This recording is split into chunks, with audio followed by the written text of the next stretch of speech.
और ये है चाणक्य नीति का 8वां अध्याय।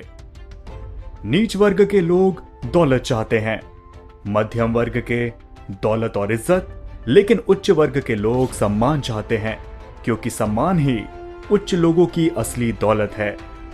दीपक अंधेरे का भक्षण करता है, इसीलिए काला धुआं बनाता है। इसी प्रकार हम जिस प्रकार का अन्न खाते हैं, माने सात्विक, राजसिक, तामसिक, उसी प्रकार के विचार उत्पन्न करते हैं।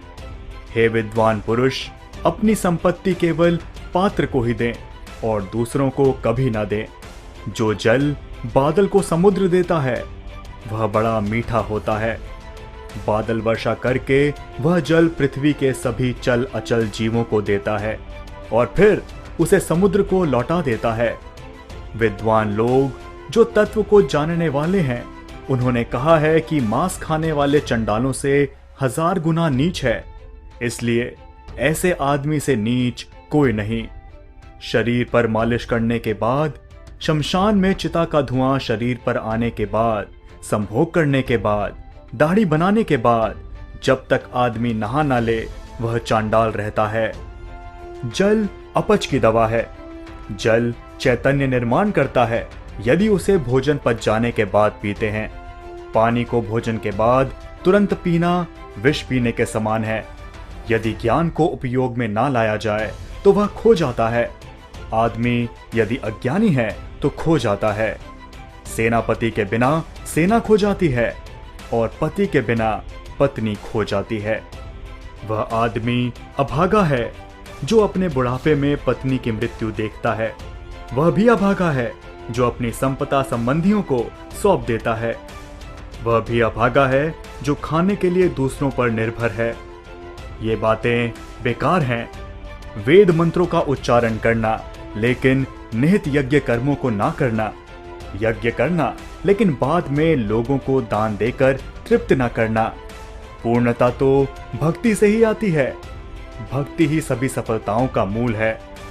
एक संयमित मन के समान कोई तप नहीं, संतोष के समान कोई सुख नहीं, लोभ के समान कोई रोग नहीं और दया के समान कोई गुण नहीं।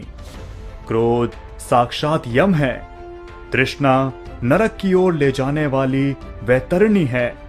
ज्ञान कामधेनु है और संतोष ही तो नंद नवन है। नीति की उत्तमता ही व्यक्ति के सौंदर्य का गहना है। उत्तम आचरण से व्यक्ति उत्तरोच्चर ऊंचे लोक में जाता है। सफलता ही विद्या का आभूषण है। उचित विनियोग ही संपत्ति का गहना है। नीति भ्रष्ट होने से सुंदरता का नाश होता है। हीन आचरण से अच्छे कुल का नाश होता है। पूर्णता ना आने से विद्या का नाश होता है और उचित विनियोग के बिना धन का नाश होता है। जो जल धरती में समा गया वो शुद्ध है। परिवार को समर्पित पत्नी शुद्ध है। लोगों का कल्याण करने वाला राजा शुद्ध है और वह ब्राह्मण शुद्ध है जो संतुष्ट है। असंतुष्ट ब्राह्मण, संतुष्ट राजा, लज्जा रखने वाली वैश्या, कठोर आचरण वाली गृहिणी, ये सभी लोग विनाश को प्राप्त होते हैं। क्या करना ऊंचे कुल का यदि बुद्धिमत्ता ना हो। एक नीच कुल में उत्पन्न होने वाले विद्वान व्यक्ति का सम्मान देवता भी करते हैं। विद्वान व्यक्ति लोगों से सम्मान पाता है। विद्वान उसकी विद्वत्ता के लिए हर जगह सम्मान पाता है।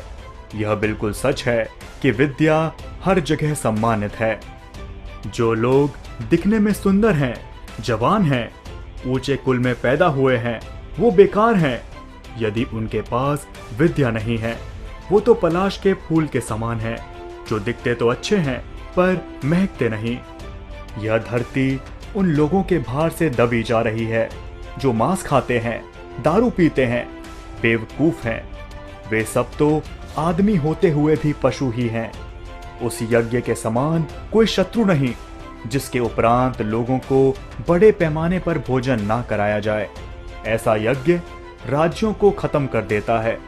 यदि पुरोहित यज्ञ में ठीक से उच्चारण ना करे तो यज्ञ उसे खत्म कर देता है, और यदि यजमान लोगों को दान एवं भेंट वस्तु ना दें तो वह भी यज्ञ द्वारा खत्म हो जाता है।